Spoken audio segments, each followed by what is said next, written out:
যখন ইন্টিজার হবে তখন আমরা মূলত কি করব, সুপারপজিশন মেথডটা ব্যবহার করব। আর যদি ইন্টিজার না হয়, যদি ভগ্নাংশ টাইপের কিছু একটা হয়, ফ্র্যাকশনাল কিছু হয়, তখন আমরা সাধারণত স্কয়ার মেথডটা ব্যবহার করে থাকি।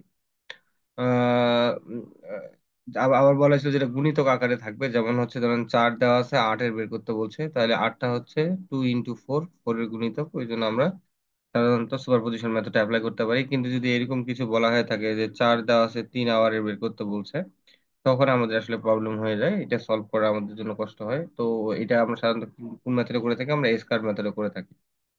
তো আজকে আমরা বেসিক্যালি এসকার মেথডটা নিয়ে, সেদিন যেহেতু একটু আমাদের কিছু সমস্যা ছিল, ওগুলো আমরা সলভ করে আমরা সামনে আগাবো আর কি।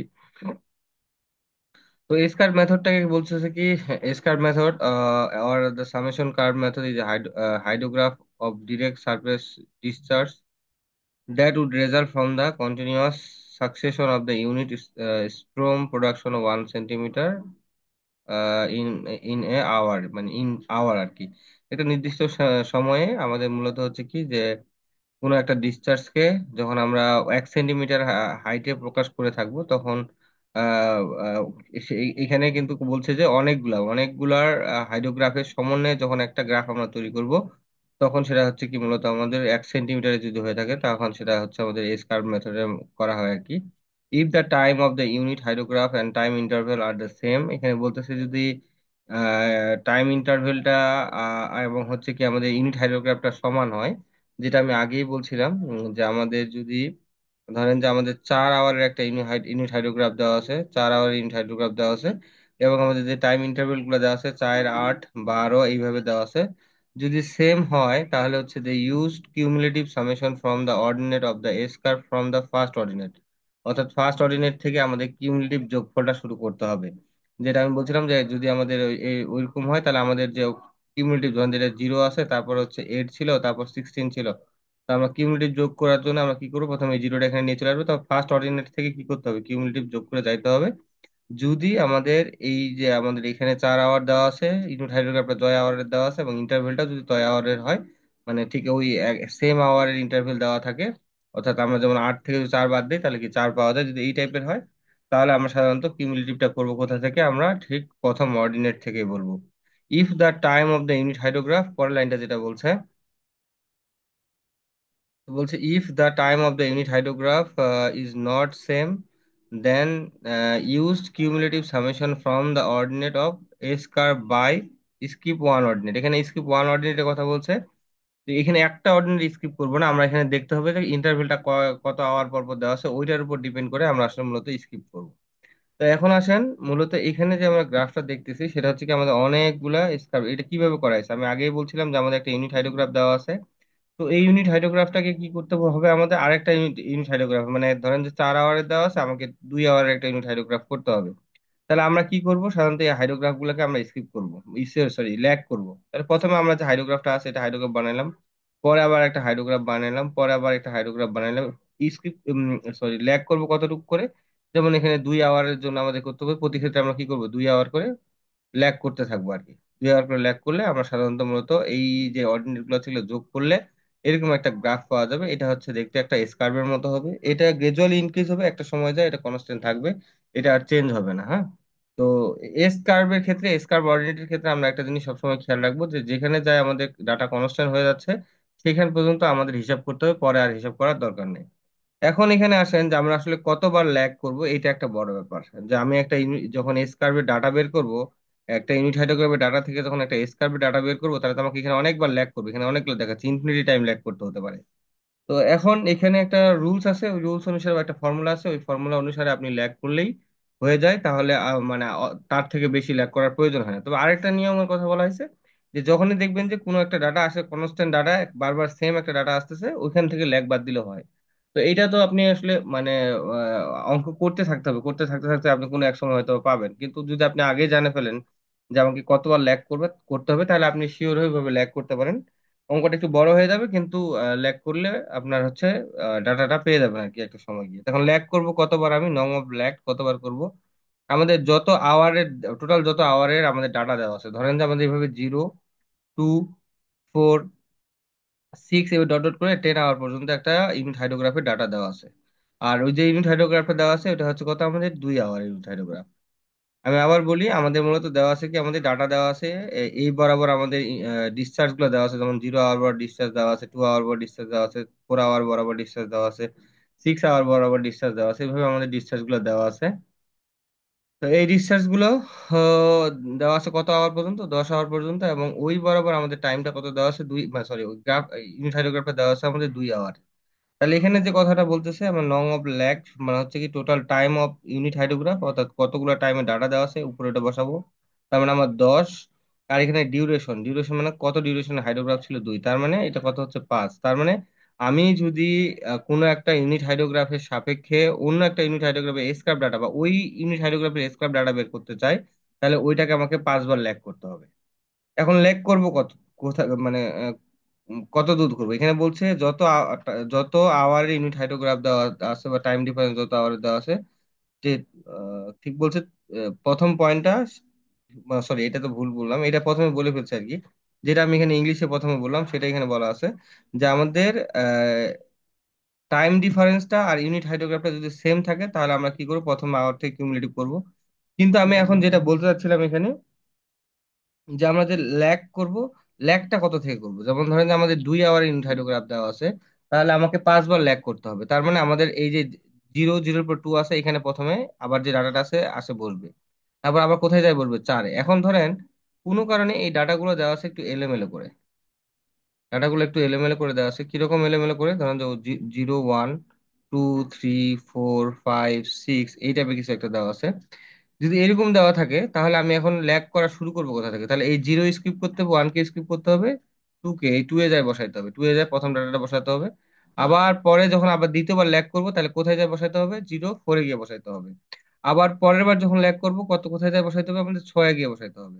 তো এভাবে ল্যাগ করতে করতে আমাকে কতবার ল্যাগ করতে হবে, 5 বার ল্যাগ করতে হবে। আমি একটা যেটা এক্সাম্পল দিচ্ছি সেই এক্সাম্পল অনুসারে 5 বার ল্যাগ করে আমাকে কি করতে হবে, ওই ওই ইউনিট হাইড্রোগ্রাফের এসকার্ভের ডাটাগুলো বের করতে হবে। আচ্ছা, আমরা একটা এক্সাম্পল দেখি, তাহলে হয়তো বা জিনিসটা একদম ক্লিয়ার হয়ে যাবে, সমস্যা কম হবে আর কি বুঝতে। আচ্ছা, এইখানে দেখি,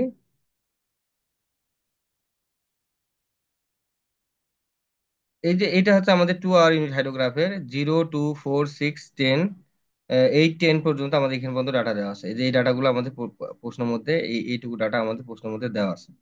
এখন বলা হয়েছে কি আমাদের এইটার এই 2 আওয়ার এস কার্ভ, যে 2 আওয়ার যে অর্ডিনেট গুলো দেওয়া আছে এটার এস কার্ভটা আমাদের বের করতে বলছে, এস কার্ভের অর্ডিনেট। তাহলে এস কার্ভের অর্ডিনেট যেহেতু বের করতে বলছে, তাহলে আমাদের কি করতে হবে, এটাকে বেসিক নিয়ম যেটা, এই অঙ্কগুলো করার একদম সবচেয়ে বেসিক নিয়ম যেটা, বা যেভাবে অঙ্কগুলো করা হয়ে থাকে, তাহলে প্রথমে আমাদের কি করতে হবে, দেখতে হবে কত টাইম আমি এটা ল্যাগ করবো। তাহলে আমাদের 10 দেওয়া আছে, আর এখানে হচ্ছে 2 ডিউরেশন, তাহলে 5 বার ল্যাগ করতে হবে। তাহলে প্রথমে আমাদের যে ডাটাগুলো আছে এখানে থেকে গেল, তো আমি বলছিলাম ল্যাগ করব কোথায় গিয়ে, যত ডিউরেশন দেওয়া আছে ঠিক তত ডিউরেশনে গিয়ে বারবার ল্যাগ করবো, ডিউরেশন পর পর যাই ল্যাগ করবো। তাহলে এখানে 2 আওয়ার দেখেন, আমাদের প্রথমে ডাটা আছে 2 আওয়ার, তো এই ডাটাগুলো কি করলাম, ল্যাগ করে আবার পরে যখন ফার্স্ট ল্যাগ যখন করলাম আমরা, ফার্স্ট ফার্স্ট বলতে কিন্তু এইটাই, ফার্স্ট এটা, এটা হচ্ছে সেকেন্ড, হয়তো এটা থার্ড ফোর্থ ফিফথ, মানে প্রথম যে ডাটাটা দেওয়া আছে এটা ফার্স্ট ল্যাগ হিসেবে ধরা হয়। তারপর হচ্ছে সেকেন্ড থার্ড ফোর্থ এবং ফিফথ, এই 5 বার ল্যাগ করতে হবে। তাহলে এইখানে যে অর্ডিনেট গুলো, টাইম বরাবর যে অর্ডিনেট গুলো দেওয়া আছে, তাহলে অর্ডিনেট গুলো প্রথমে আমি বসাইলাম কোথায়, প্রথমবার ল্যাগ করলাম ঠিক এই 2 বরাবর, এই যে 2 বরাবর ল্যাগ জিরোটা বসাই দিয়ে বাকি ডাটাগুলো ঠিক সেম, এই যে এখানে যে ডাটা আছে সেম ডাটাগুলো এখানে বসাই দিলাম। পরে আবার আমাকে কি করতে হবে, থার্ড টাইম ল্যাগ করতে হবে। থার্ড টাইম ল্যাগ করা বলতে কি করতে হবে এখন, আবার আমাকে ডাটা বসাইতে হবে 4 বরাবর। প্রতিবারে এখানে যত ডিউরেশন দেওয়া থাকবে খেয়াল রাখবেন, এখানে যদি 4 হইতো তাহলে আমি কিন্তু প্রথম ল্যাগটা 4-এ গিয়ে জিরোটা 4-এ বসাইতাম। যদি এখানে 6 থাকতো তাহলে আমি 6-এ গিয়ে জিরোটা বসাইতাম, এটা হচ্ছে নিয়ম। পরটা 12-তে বসাইতাম, পরটা 18-তে গিয়ে বসাইতাম, এইভাবে আমাকে ল্যাগ করে করে যাইতে হবে। তো এখন আমি কি করলাম, থার্ড টাইম ল্যাগ করলাম কোথায় গিয়ে, এই 6 বরাবর বসাইলাম। আবার পরে ফোর্থ টাইম যখন ল্যাগ করবো তখন কোথায় বসাইছি আমরা, দেখেন দেখেন একেবারে একদম 8 বরাবর বসাইছিলাম। এইগুলা আমি একটু বাড়ায় নিলাম, কারণ যেহেতু ল্যাগ করে ডাটাটা বেড়ে যাচ্ছে এই জন্য আর কি। তা আপনি এখন কি করবেন, এই সবগুলাকে যোগ করবেন, সবগুলাকে যদি যোগ করেন, এই এই যে 4টা 5টা কলাম হলে 5টা কলামে প্রত্যেকটা ডাটা যোগ করলে এখানে এস কার্ভ ডাটার অর্ডিনেট গুলো পাওয়া যাবে, না ওই এস কার্ভটার অর্ডিনেট পাওয়া যাবে। তার মানে এখানে যেটা দাঁড়াচ্ছে এস কার্ভটা আমাদের এরকম হচ্ছে, যাওয়ার পরে এই যে এখানে আসে 14 হয়ে বারবার 14 আসতেছে, তার মানে এখানে কনস্ট্যান্ট হয়ে গেছে। কিন্তু এদিকে দেখেন কত ছিল, 0 ছিল, তারপর 2 ছিল, ধরেন যে 2, তারপর কত আমাদের ধরেন যে 6, তারপর 11, তারপর এখানে 14 হয়ে গেছে আর বাড়তেছে। তার মানে এই স্কার্ভের যে অর্ডিনেট আমাদের দরকার সেটা পেয়ে গেলাম। এটা কত আওয়ারের স্কার্ভ আসলো? এটা হচ্ছে 2 আওয়ারের স্কার্ভ আসলো, যে 2 আওয়ারটা আছে। কথাটা বুঝেন? আমি আগে মানে আপনাদের আগে যেটা বুঝতে হবে, আপনাকে স্কার অর্ডিনেট বের করতে শিখতে হবে। নাহলে তো আপনি মানে অন্য একটা 2 আওয়ার থেকে 4 আওয়ার বা 6 আওয়ার যেটাই বের করতে চান না কেন, আপনি যদি অর্ডিনেটটাই না বুঝেন, স্কার অর্ডিনেট কিভাবে বের করতে হবে, তাহলে আপনি কখনো এটা সলভ করতে পারবেন না আর কি। এটা হচ্ছে মূল কথা। এখন আসেন আমরা এটার অল্টারনেটিভ দেখি। এটা অল্টারনেটিভটা দেখি, যে আমরা এটাকে যদি আমরা এভাবে বারবার ল্যাগ করতে যাই তাহলে অঙ্কটা বড় হয়ে যাচ্ছে। যোগ করতে কোনো একটা ডাটা ভুল হইলে আমাদের অঙ্কটা ভুল হয়ে যাবে। তো এটা অল্টারনেটিভ কি করতে পারি? অল্টারনেটিভ হচ্ছে কিউমুলেটিভ মেথড আর কি, যেটা আমি আপনাদের প্রথমে শিখাইছিলাম, প্রথম দিন বলছিলাম আর কি। যে আমাদের যদি দেখা যায় যে এখানে একটা 4 আওয়ারের দেওয়া আছে, 4 আওয়ার ইউনিট হাইড্রোগ্রাফ অর্ডিনেট দেওয়া আছে, যেহেতু ডিফারেন্সটা সেম। দেখেন এখানে 0 থেকে 4 বাদ দিলে 4 পাওয়া যাচ্ছে, 8 থেকে 4 বাদ দিলেও 4 পাওয়া যাচ্ছে, 12 থেকে 8 বাদ দিলেও 4 পাওয়া যাচ্ছে। তার মানে ডিফারেন্সটা এবং হচ্ছে আমাদের যত আওয়ার ইউনিট হাইড্রোগ্রাফ দেওয়া আছে, দুইটাই হচ্ছে সেম। তাহলে আমরা এটার মধ্যে কি বলছিলাম, প্রথমে যখন আমরা সংখ্যাটা বললাম, সংখ্যার মধ্যে কি ছিল, আমাদের কিউমুলেটিভটা হবে কি প্রথম আওয়ার থেকে। স্কাইপের ডাটাগুলো প্রথম আওয়ার থেকে হবে। তার মানে আমি এখন যদি ওই জিনিসটা কনসিডার করতে যাই, ওভাবে করতে যাই, তাহলে কি হচ্ছে, প্রথমে আমাদের এই যে 0 এখানে চলে আসলো। তারপর কি হবে, এই 0-র সাথে 20 যোগ হবে, 20 যোগ হয়ে এখানে বসলো। আবার 20-এর সাথে 80 যোগ হবে, 80 যোগ হয়ে এখানে বসবে। 100-র সাথে আবার 130 যোগ হয়ে এখানে বসবে। এইভাবে যোগ করতে করতে একটা সময় যায় দেখবেন যে নাম্বারটা কনস্ট্যান্ট হওয়া শুরু করে দিচ্ছে। যখনই কনস্ট্যান্ট হওয়া শুরু করেছে তখন বুঝবেন যে আমাদের এটাকে আর কিউমুলেটিভ যোগফল করার দরকার নেই, আমাদের স্কয়ার ডাটা চলে আসছে। এখন আসেন কেন আমরা এটা করব? আমরা তো ল্যাগ করে করে করতে পারতাম, যেটা বেসিক্যালি নিয়ম। তাহলে আমাদের দেখেন এখানে ডাটা দেওয়া আছে 0 থেকে 44 পর্যন্ত, তাহলে মোট টাইম হচ্ছে 44। সেখানে যদি আমি 4 দ্বারা ভাগ করি তাহলে 11। তার মানে আমি যদি এরকম একটা কনস্ট্যান্ট ভ্যালু পেতে চাই, তাহলে আমাকে 11 বার ল্যাগ করতে হবে। তাহলে 11 বার যদি ল্যাগ করতে চান, A4 সাইজের একটা খাতা যদি আপনি হচ্ছে ল্যান্ডস্কেপ বরাবর নেন, তাও কি আসলে শেষ করতে পারবেন? শেষ করা একটু কষ্ট হয়ে যাবে 11 বার ল্যাগ করার জন্য। ওই জন্য আমাদের আসলে 11 বার ল্যাগ করা থেকে সহজে সলভ করার জন্য আমাদের মূলত যেটা করা হয়েছে, আমাদের এই কিউমুলেটিভ এর মাধ্যমে করা যায় আর কি। এই জিনিসটাকে এখানে দেখানো হয়েছে। আমরা আরো কয়েকটা অল্টারনেটিভ প্রসেস গুলো দেখবো, এবং কি আমরা এস কার্ভের ডাটা বের করার প্রসেসটা আমরা আগে ভালো মতো বুঝবো। তারপরে আমরা কিভাবে আমরা একটা গ্রাফ থেকে আরেকটা গ্রাফে যাব সেটা আমরা দেখি। আচ্ছা, এখানে এই যে এটা অল্টারনেটিভ নিচেই দেওয়া ছিল, তাহলে ভালো হতো। এটা হচ্ছে যে অল্টারনেটিভ, ওই যে 2 আওয়ারের যেটা আমরা কি করলাম, ল্যাগ করে করে বের করলাম, এটার অল্টারনেটিভ নিচে দেওয়া আছে। দেখেন দেখেন আমাদের তো এই ডাটাগুলো ছিল, তাই না? এটা 10 আওয়ার অর্ডিনেট ছিল। তাহলে দেখেন এইখানকার ডিফারেন্স আর এই যে 2 আওয়ার অর্ডিনেট দুইটাও সেম। তাহলে আমরা ফার্স্ট ডাটা থেকে কি করব, কিউমুলেটিভ যোগফল করে যাব। তাহলে ফার্স্ট ডাটা থেকে কিউমুলেটিভ যোগ করলে 0 প্রথমে বসে গেল এই বরাবর। পরে কি হবে, 0-র সাথে 2 যোগ হবে। তারপর 2-র সাথে কি হবে, আমাদের 4 যোগ হবে। তারপর 4-এর সাথে 6-এর সাথে কি হবে, আমাদের এখানে 5 যোগ হবে। তারপর এর সাথে 3 যোগ হবে, 14 হইলো। আবার এর সাথে 0 যোগ হলে 14 হবে। তাহলে দেখেন এখন আপনারা একটু খেয়াল করেন, আমার আগে যে আমি ল্যাগ করে করে যে ডাটাগুলা বের করলাম, আর এখন যে আমি ডাটাগুলা বের করলাম, এই দুইটা ডাটার মধ্যে মিল আছে কিনা? মিল আছে কিনা একটু খেয়াল করেন, অবশ্যই মিল আছে, তাই না? ওখানে যা আমি ল্যাগ করে করে 4-5 বার ল্যাগ করে যে ডাটা পাইলাম, এখানে আমরা হচ্ছে ল্যাগ না করে আমরা সেম ডাটাগুলা পেয়ে গেছি আর কি। ঠিক আছে। আচ্ছা, আমরা কি এই জিনিসটা আমি এখন এখন পর্যন্ত যেটা বললাম, এটা কি আমরা বুঝতে পারছি?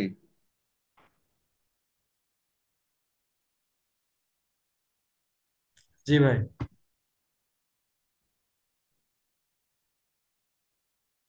আমরা আর একটু দেখি, আর আর কয়েকটা দেখার পরে আমরা ইয়াতে যাবো আর কি। আরো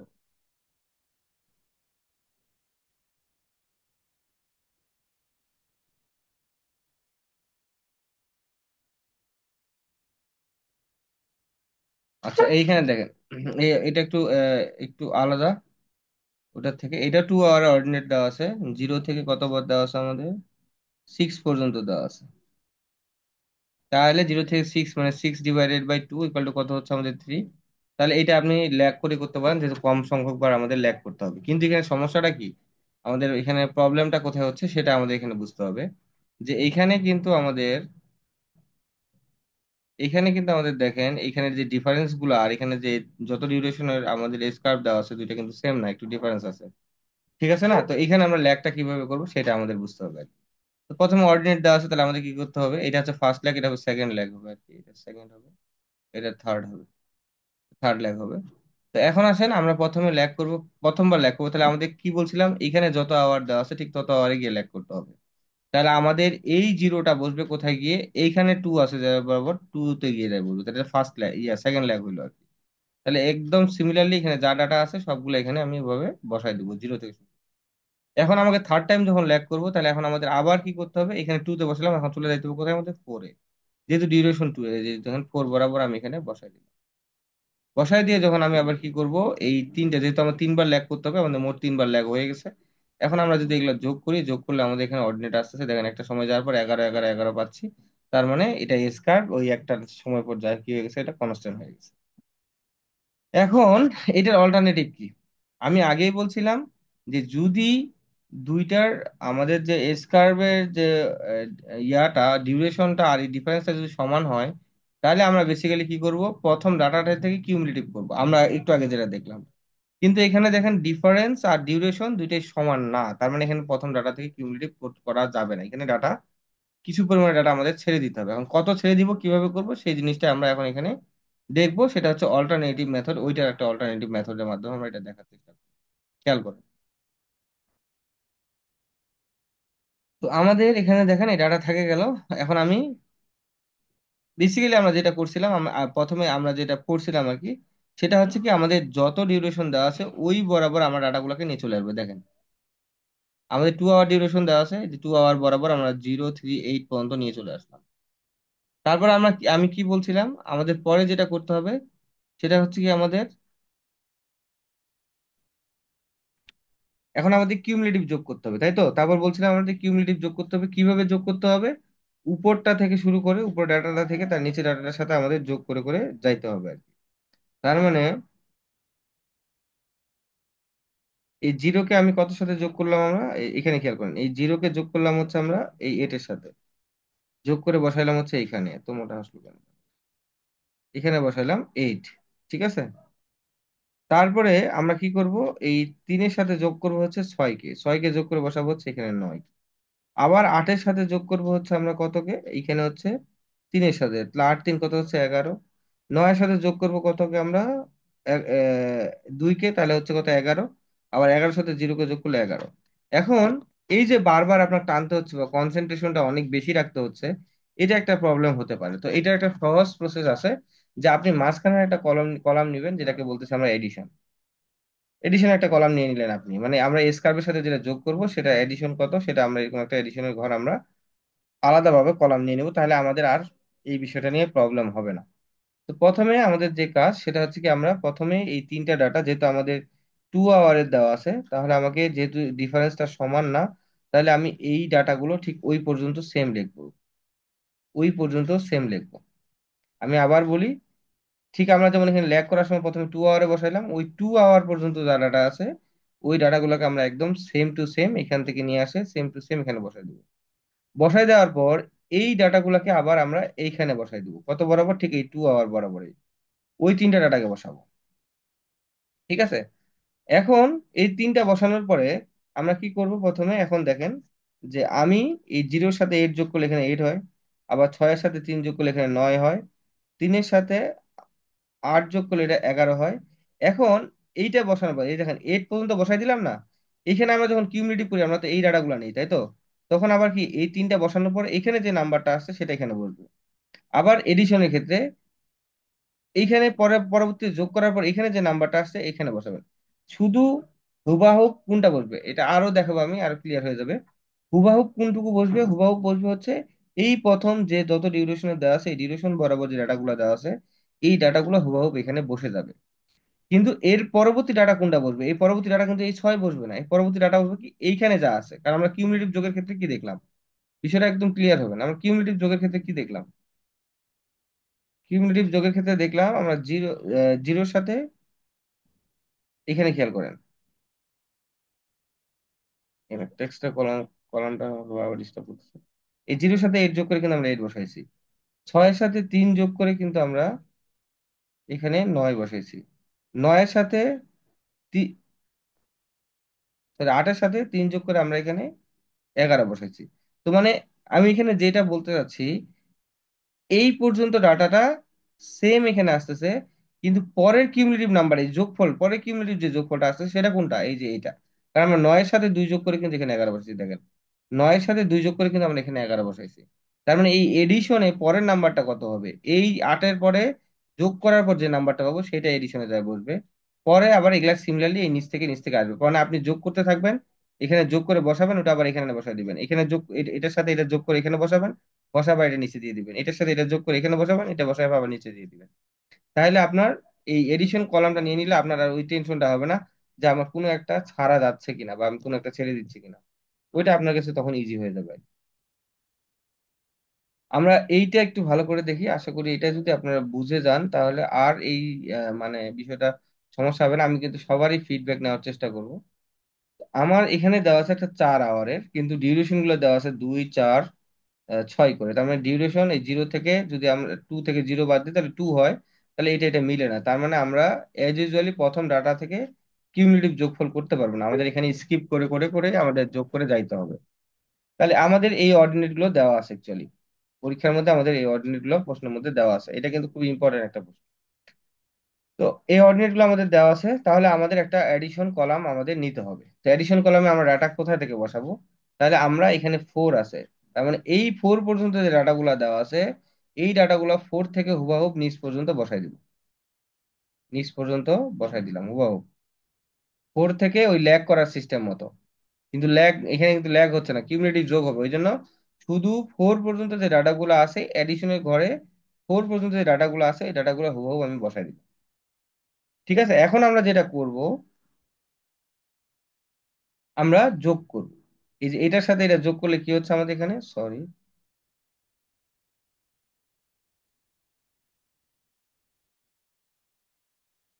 এটার সাথে এটা যোগ করলে,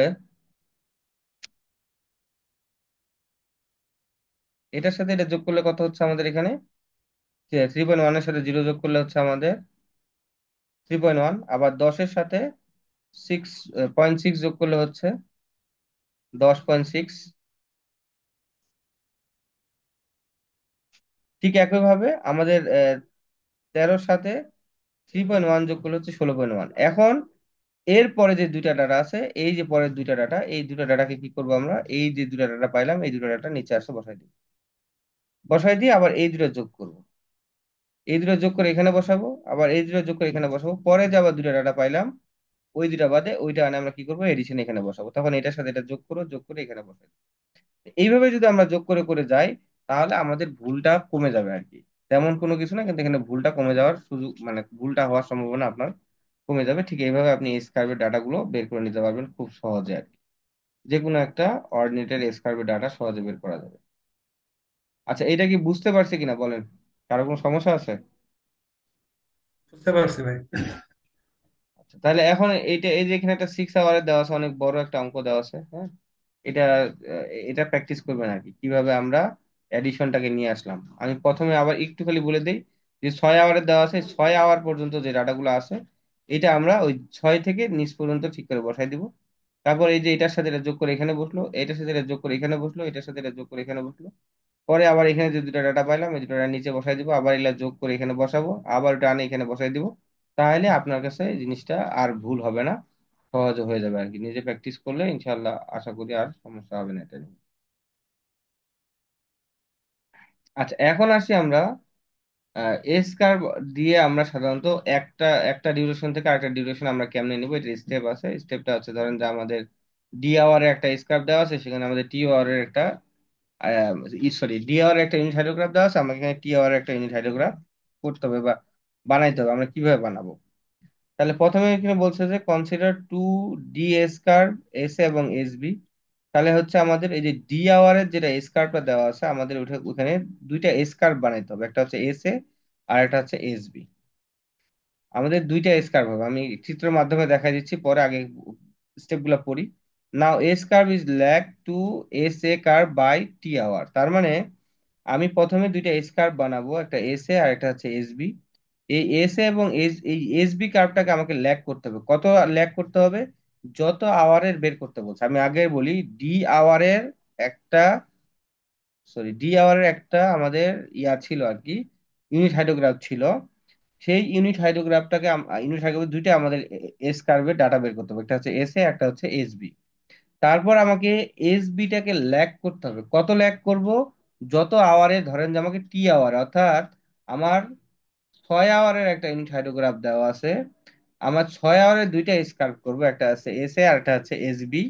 তারপর আমরা এস বিটাকে আমরা ল্যাগ করব, এস বিটাকে আমরা কতটুকু ল্যাগ করব, আমাকে যে 3 আওয়ারের বের করতে বলছে ওই 3 আওয়ারের জন্য আমরা ল্যাগ করব।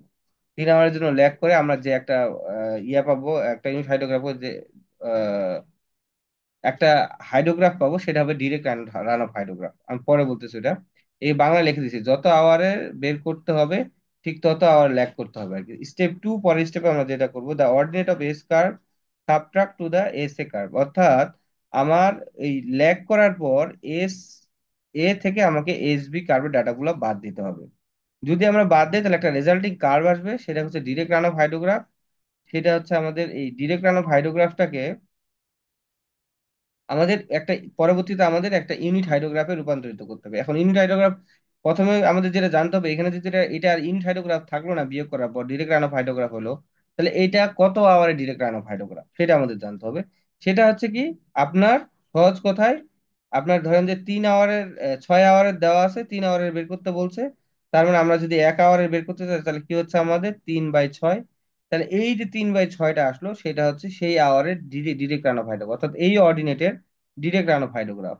তাহলে এই ডিরেক্ট রান অফ হাইড্রোগ্রাফটাকে যদি আমি ইউনিট হাইড্রোগ্রাফে রূপান্তরিত করতে চাই, তাহলে আমাকে কি করতে হবে, ওই যে যে ডেপথের হার, যে ডেপটা পাইলাম সেই ডেপটা দিয়ে ভাগ করতে হবে। কাকে ভাগ করব, এই যে S A minus S B করার পর যে ডাটাটা পাইলাম, এটা ডিরেক্ট রান অফ হাইড্রোগ্রাফ।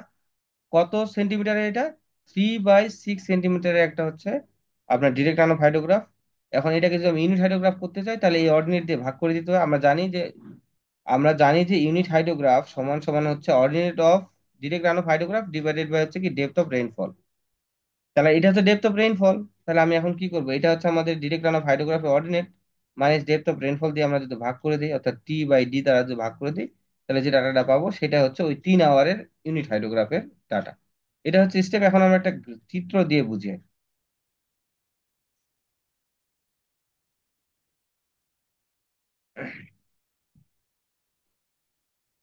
এই যে এইখানে একটা জিনিস আমাদের দেখাচ্ছে, ধরেন যে আমাদের 4 আওয়ারের একটা বা বা হচ্ছে আমাদের 2 আওয়ারের একটা ইউনিট হাইড্রোগ্রাফ দেওয়া আছে, আমাদের 4 আওয়ারের একটা ইউনিট হাইড্রোগ্রাফ আমাদের বের করতে বলছে। তাহলে প্রথমে আমাদের যেটা করতে হবে সেটা হচ্ছে কি, আমাদের প্রথমে কিউমুলেটিভ যোগের মাধ্যমে অথবা ল্যাগ করে করে আমাদের দুইটা এস কার্ভের ডাটা বের করতে হবে। একটা হচ্ছে কি আমাদের এস এ কার্ভ আর একটা হচ্ছে এস বি কার্ভ। ঠিক আছে, একটা এস এ কার্ভ বের হবে আর একটা হচ্ছে কি আমাদের এস বি কার্ভ বের হবে, এই দুইটা কার্ভ বের হবে। এই দুইটা কার্ভ থেকে আমাদের প্রথম এখন যেটা করতে হবে, আমাদের এই দুটা ডিফারেন্স বের করতে হবে। ডিফারেন্স বলতে কোনটুকু, আমাদের এই যে মাঝে যে মানগুলো থাকে এই মানগুলো আমাদের বের করতে হবে। তাহলে আমি কি করব, এই এস এ থেকে আমি হচ্ছে এস বিটা বাদ দিব। আমি এস এ থেকে এস বিটা যখন বাদ দিব তখন আমাদের এরকম একটা হাইড্রোগ্রাফ পাওয়া যাবে। ওই ডাটাগুলো যদি আমরা যোগ করি তাহলে এরকম একটা হাইড্রোগ্রাফ পাওয়া যাবে, যেটা হচ্ছে মূলত ডিরেক্ট রান অফ হাইড্রোগ্রাফ।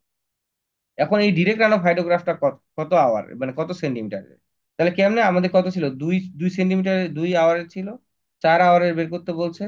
তার মানে হচ্ছে কত আমাদের 4/2, তাহলে কত হচ্ছে 2, তাহলে 2 সেন্টিমিটারের একটা ডিরেক্ট রান অফ হাইড্রোগ্রাফ। এখন এই 2 সেন্টিমিটার ডিরেক্ট রান অফ হাইড্রোগ্রাফটাকে যদি আপনি একটা ইউনিট হাইড্রোগ্রাফে করতে চান, তাহলে ওই যে নিয়ম ছিল যে ইউনিট হাইড্রোগ্রাফের অর্ডিনেট সমান সমান তারপর হচ্ছে ডিরেক্ট রান অফ হাইড্রোগ্রাফের অর্ডিনেট ডিভাইডেড বাই হচ্ছে কি depth of rainfall, depth of rainfall rainfall. এটা করলে মূলত আপনার কি হবে, আমাদের ওই যে এস কার্ভের 3 আওয়ার, এই সরি 4 আওয়ারের যে ইউনিট হাইড্রোগ্রাফটা আছে সেটা অ্যাকচুয়ালি চলে আসবে আর কি। এটা হচ্ছে আপনার সলভ করার, অর্থাৎ একটা আওয়ার থেকে আরেকটা আওয়ারে কিভাবে আমরা চেঞ্জ করব সেটা করার সিস্টেম। আমরা একটা প্রবলেম দেখি, ইনশাল্লাহ আশা করি সহজ হয়ে যাবে, আশা করা যায়। তো এখানে বলছে the ordinate of 3 hour unit hydrograph are given below, determine the 3 hour unit hydrograph by S curve technique. S curve টেকনিকের মাধ্যমে আমাকে 3 আওয়ারের একটা ইউনিট হাইড্রোগ্রাফের ডাটাগুলো বের করতে বলছে। আমরা বেসিক্যালি এখন এটা বের করবো, কিভাবে করব আমরা দেখি। ঠিক আমরা আগে যেভাবে এস কার্ভে ডাটা বের করছি ওইভাবেই কিন্তু এস কার্ভে ডাটাগুলো বের করতে হবে, এটা সবসময় মাথায় রাখবেন আর কি। হ্যাঁ, তো আমাদের এখানে দেখেন কত আওয়ারের দেওয়া ছিল, 4 আওয়ারের দেওয়া ছিল, আর টাইম গুলো দেওয়া আছে 0, 1, 2, 3, 4, 5 এভাবে দেওয়া আছে। তার মানে আমাদের এই দুটার মধ্যে ডিফারেন্স আর হচ্ছে ডিউরেশনের মধ্যে মিল নাই, তাহলে আমাদের প্রথমটা থেকে কিউমুলেটিভ যোগফল করা যাবে না, আমাদের কিউমুলেটিভ যোগফলটা একটু কম বেশি করে করতে হবে আর কি। তাহলে আমাদের এখানে অর্ডিনেট গুলো দেওয়া আছে। তাহলে আমরা প্রথমে যেটা করব, আমাদের যেহেতু 4 আওয়ারে, তাহলে 4 আওয়ার পর্যন্ত যে ডাটাগুলো আছে সেই ডাটাগুলো আমি কি করলাম, 4 আওয়ার থেকে একদম এই পর্যন্ত সরাসরি বসাই দিলাম।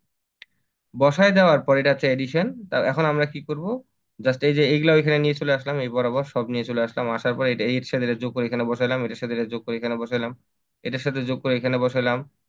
তারপর হচ্ছে আপনার এটার সাথে যোগ করে এখানে বসাইলাম, এটার সাথে যোগ করে এখানে বসাইলাম। তারপর এই যে যে পর্যন্ত আমরা নিয়ে চলে আসছি 91-এর নিচে যেগুলো আমাদের যোগফল আসলো সেগুলো আমরা এখানে বসাই দিব। ঠিক আছে, বসাই দিলে আমাদের এখানে আবার সবগুলো যোগ করলে আমাদের এরকম একটা ডাটা আসতেছে, যেখানে যাই দেখতেছি 158 বারবার রিপিট করতেছে। তার মানে এইটা হয়ে গেল আমাদের 4 আওয়ারের একটা এসকার্ভ ডাটা। এটা হয়ে গেল কি আমাদের 4 আওয়ারের একটা এসকার্ভ ডাটা। এটা হচ্ছে আমাদের মূলত এসএ। এটা হচ্ছে এসএ। এখন আমাদের কি করতে হবে, একটা এসবি বের করতে হবে। এসবিটা কিভাবে বের করব, আমাদের এটা ল্যাগ করতে হবে। কত ল্যাগ করব, যত আওয়ারের বের বের করতে বলছে তত আওয়ার ল্যাগ করতে হবে। আমি আবার বলি, এটা ল্যাগ করতে হবে, কতটুকু ল্যাগ করব, যত আওয়ারের বের করতে বলছে তত আওয়ার ল্যাগ করতে হবে। তার মানে এই ডাটাগুলোকে আমাকে এখন ল্যাগ করতে হবে। কত আওয়ারের বের করতে বলছিল, 3 আওয়ারের বের করতে বলছিল। তাহলে দেখেন এই যে 3 বরাবর কিন্তু আমি জিরো বসাই দিলাম, অর্থাৎ জিরো এইগুলা বসাবো, 0, 6, 36, 66, 91, 112, তারপর হচ্ছে কি 129, তারপর 145, 159, এভাবে বসাই দিলাম। তাহলে এইটা হয়ে গেল আমাদের কি মূলত 4 আওয়ারের এসবি কার্ভটা। তাহলে এটা হলো এস এ, এটা এসবি। তাহলে এখন আমাদের 3 আওয়ারের ডিরেক্ট রান অফ হাইড্রোগ্রাফের ডাটাগুলো বের করতে হবে। কিভাবে বের করব, যেটা বলছিলাম, আমাকে এস এ থেকে কি করতে হবে, আমাদের মূলত এসবিটা বাদ দিতে হবে। এস এ থেকে এসবিটা বাদ দিতে হবে। তার মানে এখন এখানে তো কিছু নাই, যেটা বসে গেল বাদ দেন। পরে নিচে নিচে বাদ দেন, বাদ দেন, বাদ দেন, বাদ দিতে দিতে একটা সময় যায় দেখবেন যে জিরো হতে পারে, না হতে পারে, এটা বিষয় না। ঠিক আছে। তাহলে আমাদের এই যে এখানে যে ভাই ডাটাগুলো আছে এটা কি, হ্যাঁ। ভাই মাইনাস আসার পর আর তো নেওয়া লাগবে না, তাই না? রাইট, হ্যাঁ, মাইনাস আসার পর আর নেওয়া লাগবে না, আর মাইনাস আসলে ওখানে বাদ দিলেই হয়ে যাবে। এইটা আমি আসলে এক্সেলে বসাইছি, যা ছিল সব চলে আসছে আর কি। বুঝছেন তো ওকে। ব্যাপারটা নাকি? জি ভাই। আচ্ছা। তা আমাদের এখানে ডাটাগুলো সব চলে আসলো। আসার পরে এখন আমাদের যেটা করতে হবে সেটা হচ্ছে তিন, এটা তো আমাদের কি ডিরেক্ট রান অফ হাইড্রোগ্রাফ। এখন এটা কত centimetre direct run off hydrograph, তারের দেওয়া আছে 3-এর বের করতে হবে, তাহলে 3/4। তাহলে 3/4 এটা হচ্ছে এটা এটা রেনফল ডেপ সেটা হচ্ছে কত, 3/4। তাহলে এই অর্ডিনেট গুলোকে এখন 3/4 দ্বারা ভাগ করবো, তাহলে 0/3/4। তারপর হচ্ছে কত, 6/3/4। ভাগ করে করে এই ডাটাগুলো এখানে আমাদের কি হবে, সব চলে আসবে। আসলে এগুলো হচ্ছে আমাদের কি 3 আওয়ারের ডিরেক্ট, সরি, ইউনিট হাইড্রোগ্রাফের অর্ডিনেট আর কি। এখন বলেন বুঝছেন কিনা বলেন তো। বুঝছি ভাই। Good. আর এটা ল্যাগ করে, ওই যে ল্যাগ, যেটা ল্যাগ করার সিস্টেম না, এটা অল্টারনেটিভটা দেখাইছে আর কি। যে ল্যাগ করে করে করে করে আপনি যেভাবে করতে পারেন আর কি, ল্যাগ করার সিস্টেমটা এখানে যদি 4 আওয়ার দেওয়া আছে, 3 বার ল্যাগ করতে হবে। এই 3 বার ল্যাগ করে আপনি ওই একই ডাটা, মানে আমরা ওখানে যেটা কিউমুলেটিভ করে পাইলাম, এখানেও আপনি ওই একই ডাটাটা পেয়ে যাবেন আর কি, সমস্যা হবে না।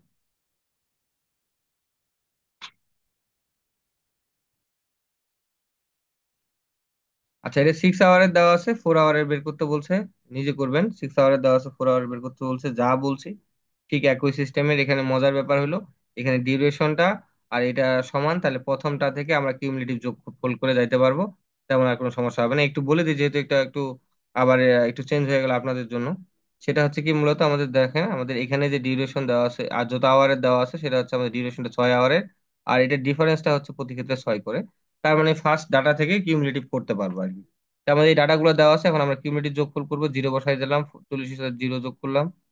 তাহলে এখানে চলে আসলো। ও, এখানে তো ব্যাপার আছে। তারপর এখানে কি আছে আমাদের, আবার এখানে ধরেন যাবার এটার সাথে এটা যোগ করলাম, 40 + 90, 130।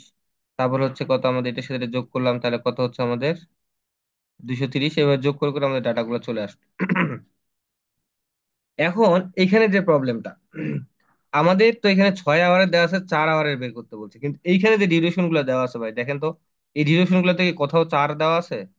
কিন্তু আমি যখন অঙ্ক করবো আমাকে তো 4 আওয়ারের ল্যাগ করতে হবে। আমি যদি 4 আওয়ারের ইউনিট হাইড্রোগ্রাফ বের করতে চাই, তাহলে তোমাকে 4 আওয়ারের ল্যাগ করতে হবে।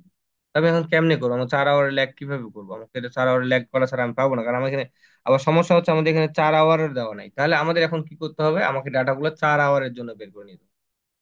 আমাকে ডাটাগুলো 4 আওয়ারের জন্য বের করে নিতে হবে। এখন 4 আওয়ারের ডাটা আমি কেমনে বের করবো?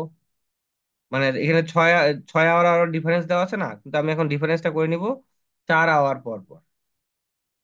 4 আওয়ার পর পর আমি ডিফারেন্স গুলো করে নিব। কারণ কিভাবে করবো, এর সহজ কথা, কিউমুলেটিভ আমরা ভাই 6-এর জন্য 40, 4-এর জন্য কত আসবে এরকম কিছু? হ্যাঁ, এরকম কিছু করতে পারেন। অথবা আরেকটা সহজ পদ্ধতি আছে, যেটাকে আমরা বলি ইন্টারপোলেশন। ইন্টারপোলেশন করে করাটা ভালো। কিন্তু বেসিক একদম সঠিক নিয়ম যেটা, একদম সঠিক নিয়ম যেটা, সেটা হচ্ছে কি, আপনাকে এই ডাটাগুলো ইউজ করে, এগুলো ইউজ করে আপনার একটা গ্রাফের মধ্যে ইউনিট হাইড্রোগ্রাফটা আঁকতে হবে। ইউনিট হাইড্রোগ্রাফ আঁকবেন। আঁকার পরে আপনার ধরেন যে 4 আওয়ার দরকার, আপনি এই 4 বরাবর টান দিবেন, টান দিয়ে এখানে যে ডাটাটা পাবেন সেটা।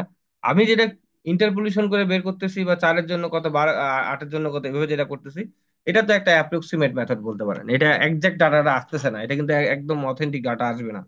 তা আপনার যদি অথেন্টিক ডাটাটা বের করতে হয়, যেটা করতে হবে, আপনার গ্রাফটা এঁকে এঁকে, এই যে 4-এর জন্য বের করে নিলেন, 8-এর জন্য বের করলেন, 12-এর জন্য বের করলেন, তারপর হচ্ছে কি আপনি হচ্ছে পরে, না, আমার ছোট ভাই, তারপর আবার হচ্ছে কত আমাদের হচ্ছে পরে, মানে এই প্রত্যেকটা ডাটা এই গ্রাফ থেকে বের করে নিয়ে তারপর আপনার মূলত এইটা ডাটাটা নিতে হয়। এটা একদম মানে আসল নিয়ম আর কি। এখন পরীক্ষা হলে তো ওই সুযোগ নাই। পরীক্ষা হলে যেহেতু ওই সুযোগ নেই, তাহলে আমরা কি করবো, ইন্টারপোলেশন করে নিব, অথবা এইভাবে যে ঐকিক নিয়মের মাধ্যমে ওইভাবে করলেও হয়ে যাবে আর কি, যে 4-এর জন্য এত হলে 8-এর জন্য কত, এভাবে বের করে নিয়ে জাস্ট বসাই দিবেন। বসাই দিয়ে আপনি প্রসেস ঠিক রাখবেন, তাহলে অঙ্ক কোনো ভুল হবে না। ঠিক আছে? এই হচ্ছে ব্যাপার আর কি।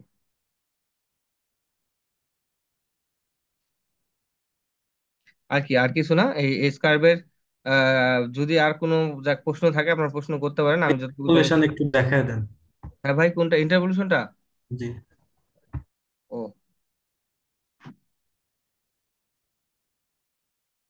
কোনটা ছিল জানি, এটা না?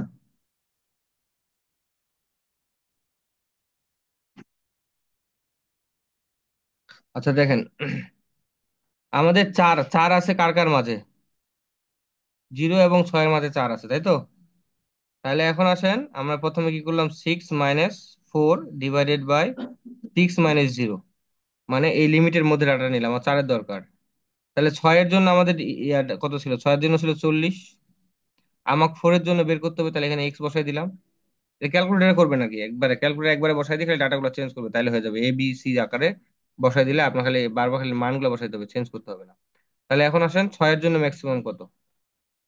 6-এর জন্য ম্যাক্সিমাম কত ছিল আমাদের, 40। আর 0-এর জন্য ম্যাক্সিমাম এই কত ছিল আমাদের, 0 বসাই দিলে এখানে এক্স এর মানটা দেখেন চলে আসবে। অথবা আপনি যেটা করবেন, যে 6-এর জন্য দেওয়া আছে কত আমাদের, 40। 1-এর জন্য কত, 4-এর জন্য কত। তাহলে 1-এর জন্য হচ্ছে 40/6, আর 4-এর জন্য হচ্ছে 40 × 4 / 6। তবে এটা মানে আমার কাছে সবসময় মনে হয় না যে সব সারা গ্রহণ করবে। ইন্টারপোলেশন করলে আপনার হচ্ছে সবাই অ্যাকসেপ্ট করে আর কি। আর এখানে ইউনিট হাইড্রোগ্রাফির সুবিধা হচ্ছে, এইভাবে বের করলেও যা আসে, ইন্টারপোলেশন বের করলেও তাই আসে। কিন্তু আপনি পরীক্ষার হলে আপনি কিভাবে করছেন করার জন্য, চালাকি করার জন্য, সাইড নোটে একটা এরকম ইন্টারপোলেশনে একটা খালি লিখে দিবেন।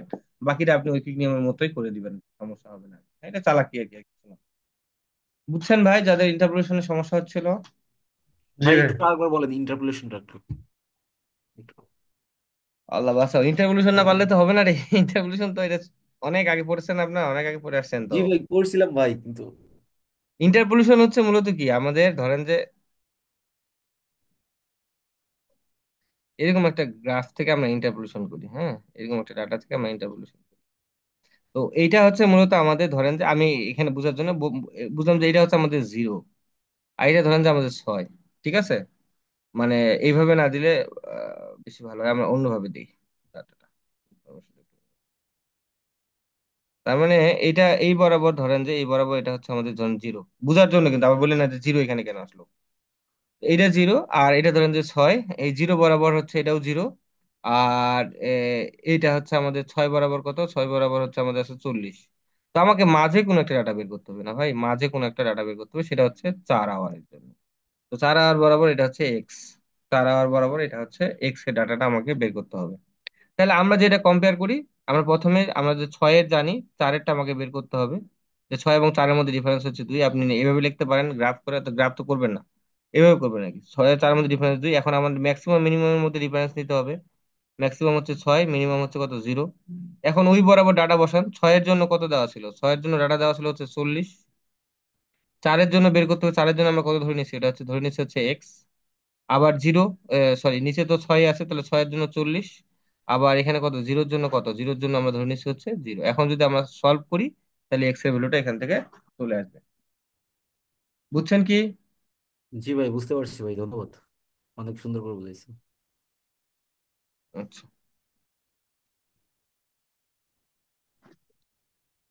আচ্ছা, এটা তাহলে শেষ হলো। এখন আমরা যেটা যাবো সেটা হচ্ছে কি কিউমুলেটিভ এর এখানে কিছু জিনিস আমাদের হচ্ছে আজকে পূর্ব ইরিগেশনের ক্ষেত্রে। আর কালকে ক্লাসটা আগেই বললাম যে হয় সাইদুল নিবে না হলে রোহান ভাই নিবে, যে কেউ একজন নিবে। আমরা কতদূর পড়ছিলাম এখানে?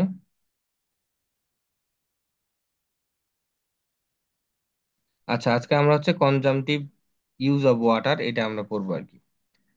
তো এখন আসেন the definition of consumptive use of water, এটা তিতাসে 2014-তে আসছিল। What are the factor affecting consumptive use of water, এই জিনিসগুলো আমাদের চাই। খুবই ইম্পর্টেন্ট একটা থিওরি, খুবই খুবই খুবই ইম্পর্টেন্ট থিওরিটা, একটু পড়বেন। সহজ কথায় নিজে মনে রাখতে পারবেন। কনজামটিভ ইউজটাকে কিন্তু ইভাপোরেশন, ইভাপো ট্রান্সপিরেশনও বলা হয়ে থাকে আর কি।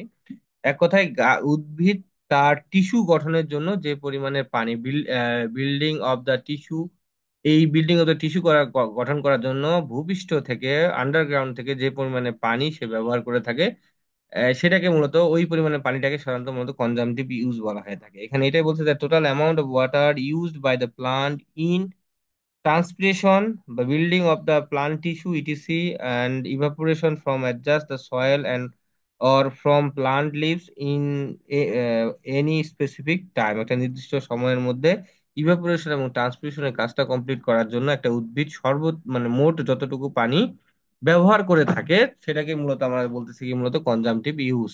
তাহলে কনজামটিভ ইউজের যে যোগফলটা সেটা বলতেছে কি আমাদের ট্রান্সপিরেশন এবং হচ্ছে কি আমাদের ইভাপোরেশন, এই দুটার যোগফল। ফ্যাক্টর এফেক্টিং আমাদের, এটা মনে রাখবেন, এটা সিইউ দ্বারা প্রকাশ করা হয়। ইউটা ছোট ছোট হাতের হয়, অথবা ইটি দ্বারা প্রকাশ করা হয়ে থাকে।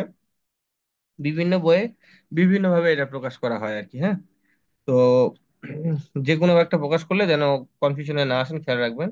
তো ইভাপোরেশনকে এফেক্ট করে কি আমাদের degree of saturation of soil surface, soil সারফেসের উপর আমাদের কি রকম স্যাচুরেশন আছে, মানে ওই যে ওয়াটার কন্টেন্ট ডাব্লু যেটা বুঝি, এটা কি রকম আছে সেটা। টেম্পারেচার অফ এয়ার এবং সয়েল, হিউমিডিটি, উইন্ড ভেলোসিটি, হ্যাঁ, এগুলো একটু মনে রাখবেন আর কি। আর সয়েল ফ্যাক্টরের মধ্যে আছে টেক্সচার, স্ট্রাকচার, ময়েশ্চার কন্টেন্ট, তারপর কি হাইড্রোলিক কন্ডাক্টিভিটি। অবশ্যই হাইড্রোলিক কন্ডাক্টিভিটিটা অবশ্যই ইম্পর্টেন্ট না, আপনারা ইনশাল্লাহ রোহান ভাই হাইড্রোলিক কন্ডাক্টিভিটি সম্বন্ধে ধারণা দিবে। যদি রোহান ভাই না দেয় তাহলে আমি পড়াই দিব ওটা। দেখি ওপেন চ্যানেল ফ্লোটা যদি সাইদুল নিল নিল, না হলে আমি নিবো আর কি, তখন দেখাই দেবো।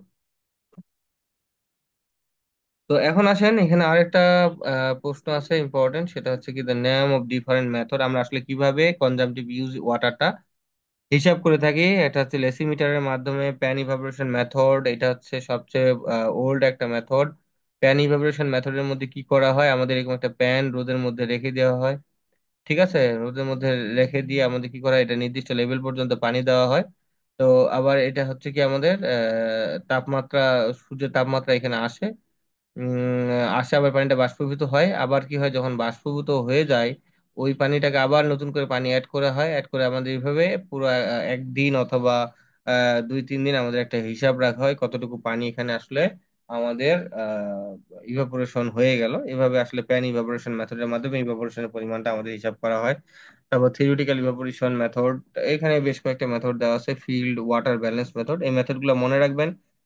অ্যাটলিস্ট চারটা তো মনে রাখবেনই। চারটার মধ্যে কোনো পরীক্ষা আসলে একটু লিখে দেয় যে আমাদের কনজামটিভ ইউজ হিসাব করার জন্য কি কি মেথড ব্যবহার করা হয়। চারটি লেখো, এরকম কিন্তু চলে আসে, বইটাও দেয় আর কি, হ্যাঁ। আহ, এটা একটু ভালো করে পড়বেন। এখন আসেন ইফেক্টিভ রেইনফল।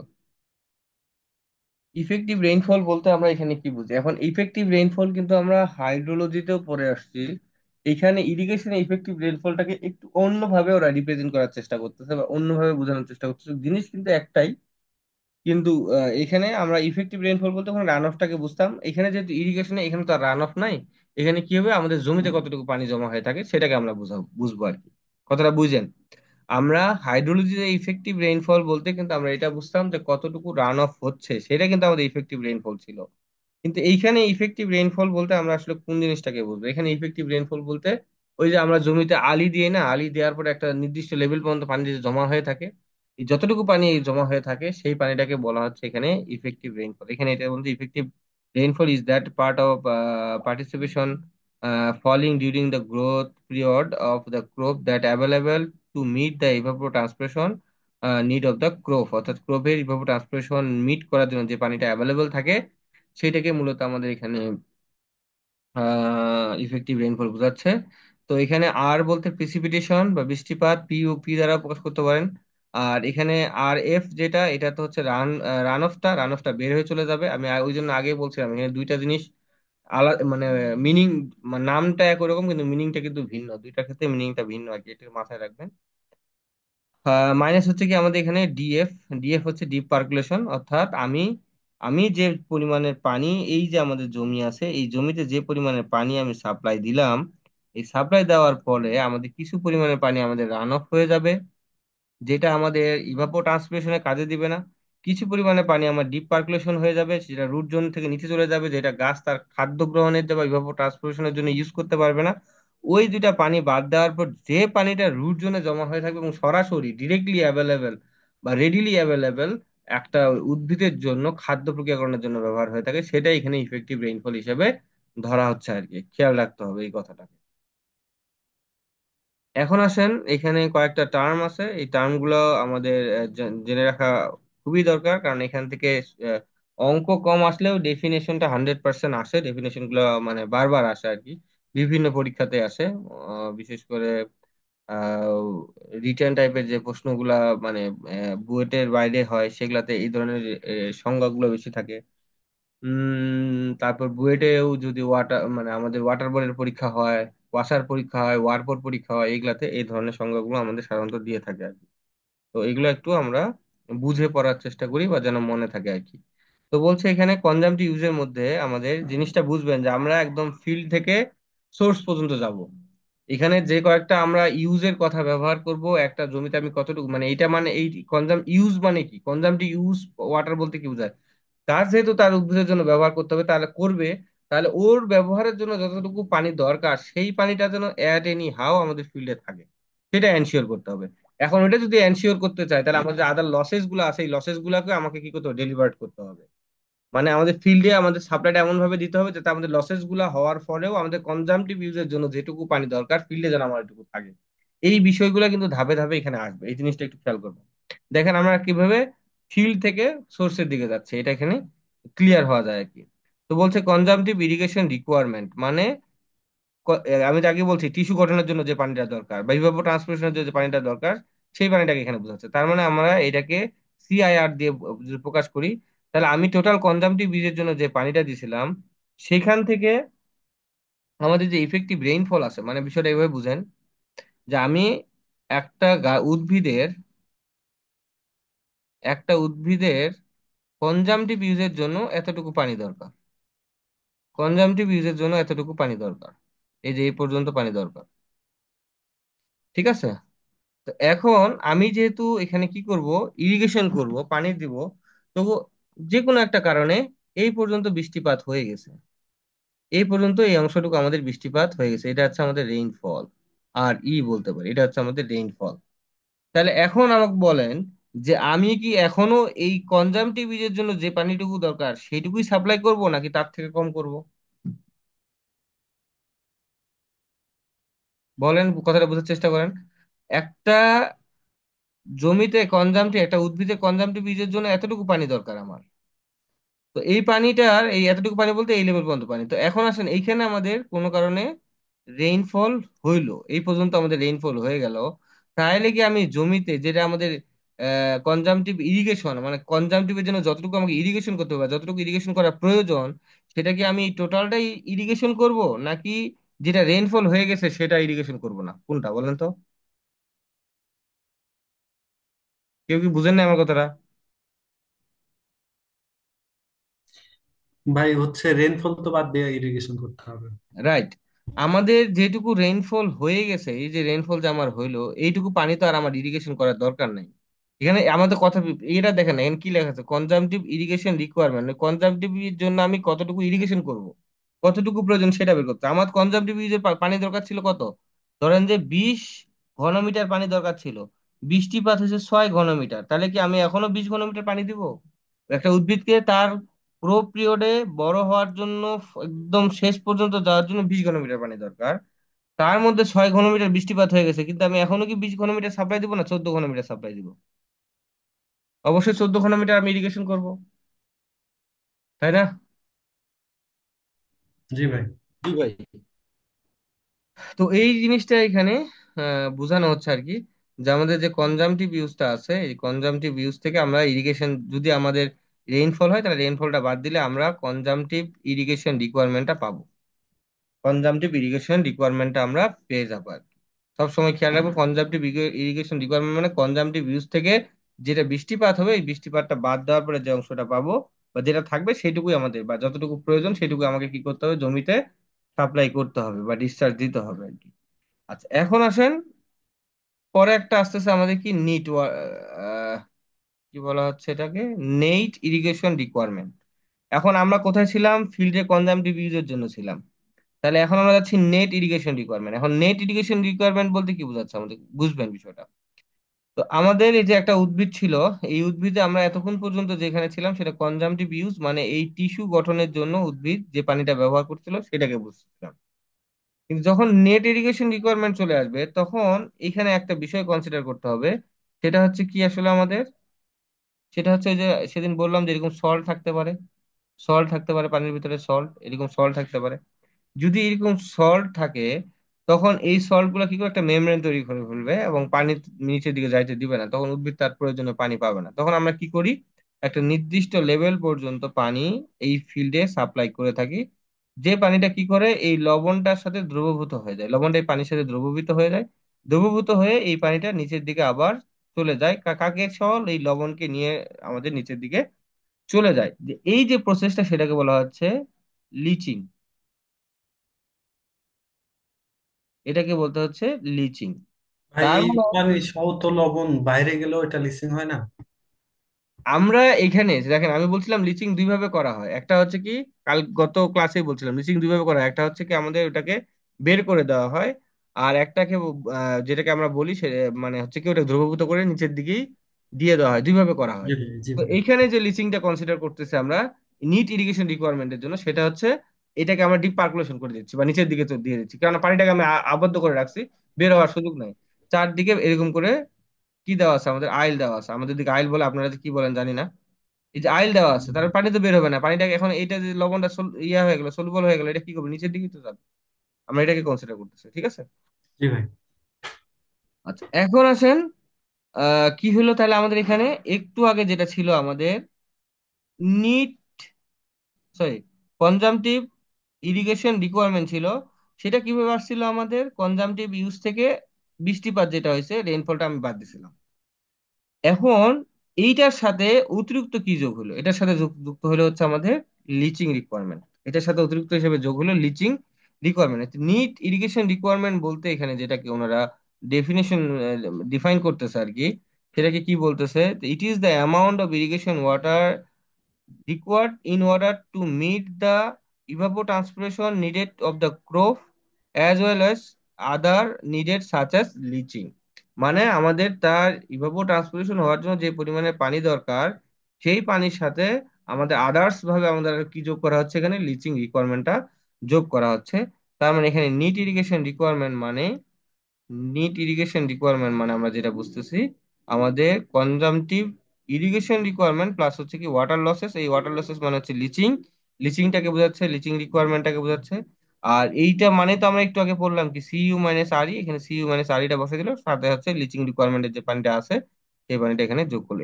এইটাও আমাকে কি করতে হবে, ওই ল্যান্ডে সাপ্লাই করতে হবে। আমি আবার বলি, আমাদের যেহেতু লিচিং এর কাজ আমরা জমিতে করব, নিট ইরিগেশন রিকোয়ারমেন্টে যখন আমি যাব, তাহলে উদ্ভিদের কনজামটিভ ইউজের জন্য যে পানি দরকার সেটা তো আমি সাপ্লাই করবই, পাশাপাশি আমাকে আরো কিছু পানি সাপ্লাই করতে হবে, কার জন্য, লিচিং রিকোয়ারমেন্ট, যেটা আমাদের লসেস বলতে পারি আমরা, লস হয়ে যায়, ওই পানিটা তো আমাদের আসলে না দিলেও হইতো, এটা আমাদের লসেস আর কি।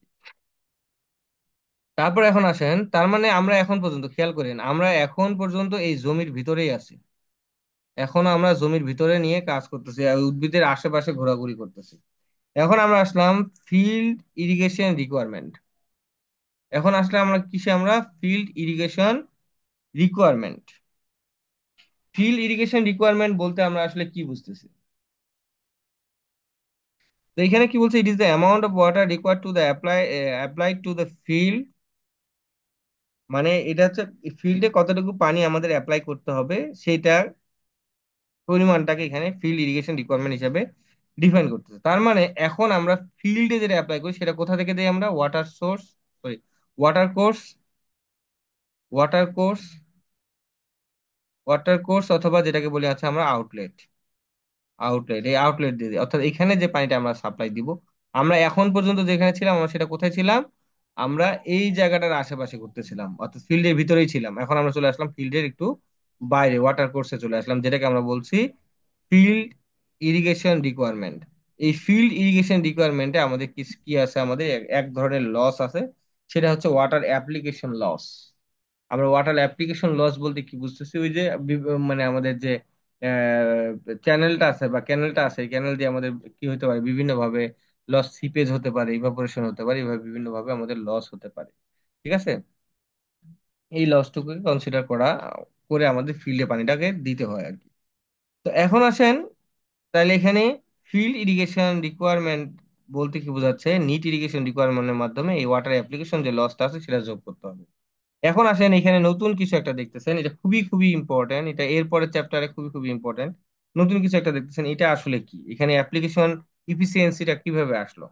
দেখেন, আমরা একটু বুঝি যে অ্যাপ্লিকেশন ইফিসিয়েন্সি বলতে আমরা আসলে কি বুঝতেছি। অ্যাপ্লিকেশন ইফিসিয়েন্সি বলতে আমরা আসলে কি বুঝতেছি সেটা আমাদের আগে বুঝতে হবে। অ্যাপ্লিকেশন এফিসিয়েন্সি সমান সমান কি ছিল আমাদের? কে বলতে পারবেন? গত ক্লাসেই তো পড়লাম, ডেফিনেশনটা কি ছিল অ্যাপ্লিকেশন এফিসিয়েন্সির? ওয়াটার স্টোরেজ আর ভাই হচ্ছে রুট জোনের ওয়াটার স্টোরেজ আর ডেলিভারি। হুম। তার মানে ডেলিভারি বলতে ফিল্ডে কতটুকু ডেলিভার করলাম, তাই না? জি ভাই। তাহলে রুট জোনে স্টোর, তাই না? জি ভাই। আর এটা ছিল কি? ফিল্ডে ডেলিভারি,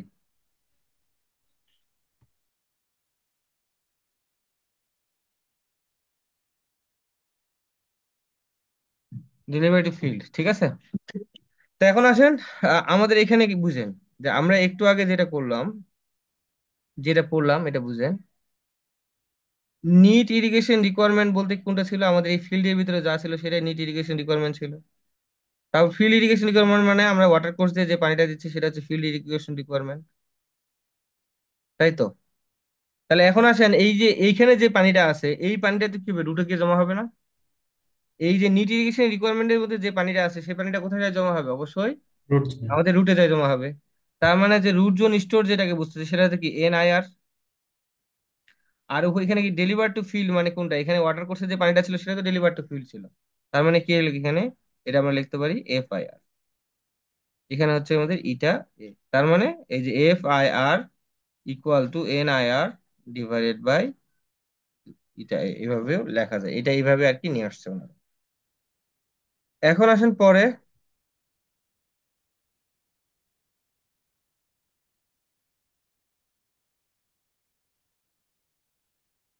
পরে হচ্ছে কি আমাদের gross irrigation requirement. Gross is the amount of water required the head of the canal. একদম শুরুর হেডের পানিটাকে এখানে বোঝানোর চেষ্টা করতেছে। আচ্ছা,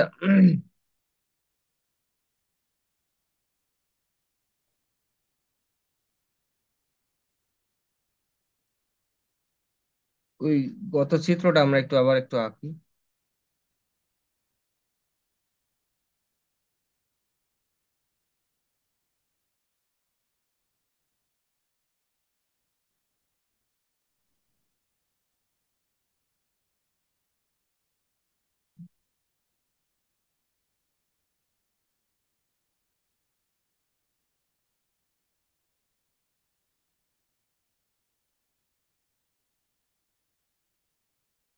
আচ্ছা, যেমন ধরেন আমাদের এখন যেটা আমাদের বের করতে বলছে, একদম আমাদের এই যে সোর্স আছে এইখানে কতটুকু পানি আমি সাপ্লাই দিব সেটা আমাদের বের করতে হবে। সেটা গ্রোস ইরিগেশন রিকোয়ারমেন্ট বলতে বোঝাচ্ছে, গ্রোস ইরিগেশন।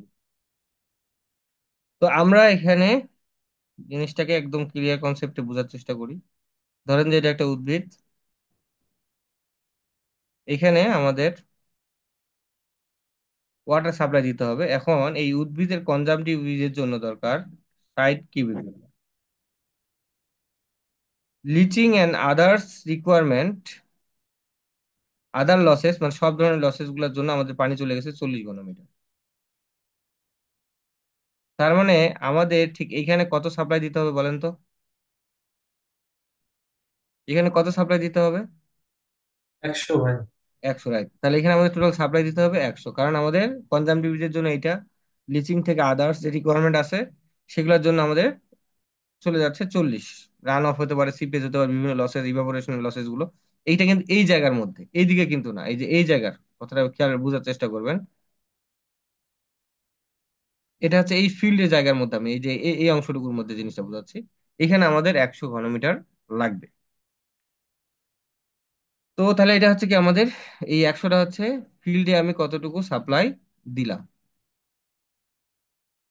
ফিল্ডে কতটুকু সাপ্লাই দিলাম সেটার পরিমাণ বোঝাচ্ছে।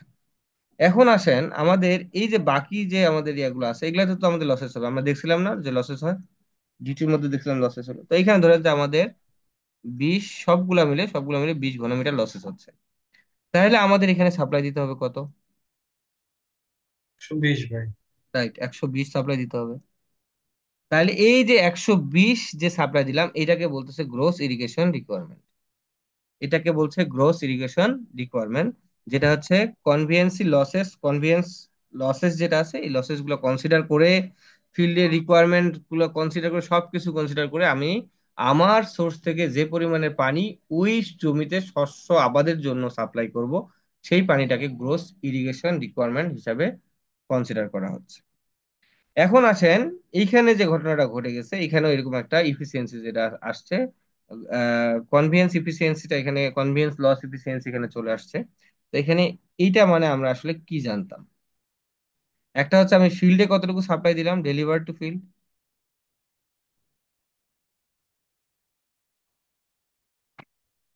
Deliver to field. আর নিচে কি ছিল আমাদের? Requirement. Deliver, deliver from sources, from source, deliver from source, এই দুইটা তো ছিল, তাই না? তাহলে এখন আসেন, ডেলিভার টু ফিল্ড বলতে কোনটাকে বোঝাচ্ছি আমরা? এই 100কে, তাই না? ফিল্ডে কতটুকু ডেলিভার করতে হবে আমাদের? 100কে। 100। আর সোর্স থেকে আমাকে কতটুকু দিতে হবে? 120। 120। তাইলে এই 120কে আমরা কি বলতেছিলাম? জি আই আর।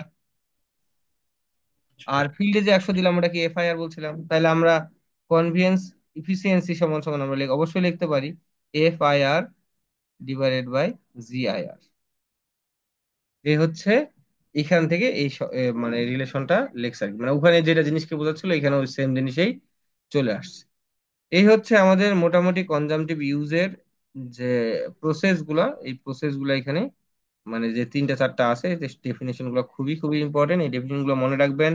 এগুলা দিয়ে দেখবেন যে অনেক অঙ্ক আসতেছে, এখানে হঠাৎ করে বলবে যে গ্রোস ইরিগেশন রিকোয়ারমেন্ট বের করো, আপনার কনভেন্স ইফিসিয়েন্সি দেওয়া আছে বা বের করে আপনাকে এটা বের করতে হতে পারে। এই জিনিসগুলো খুব ভালোভাবে খেয়াল রাখতে হবে, নাহলে দেখবেন যে ভুল হয়ে যাবে। ঠিক আছে? যদি বুঝে থাকেন, আমি আশা করি যে এগুলা নিয়ে পরে প্রবলেম ফেস করবে না আর কি, আশা করা যায় যে খুব সহজেই সলভ করতে পারবেন। আর যদি না বুঝে থাকেন আবার মুখস্থ করতে যান, পরীক্ষা হলে একটু এদিক ওদিক করে দিলেই মাথায় আসবে না।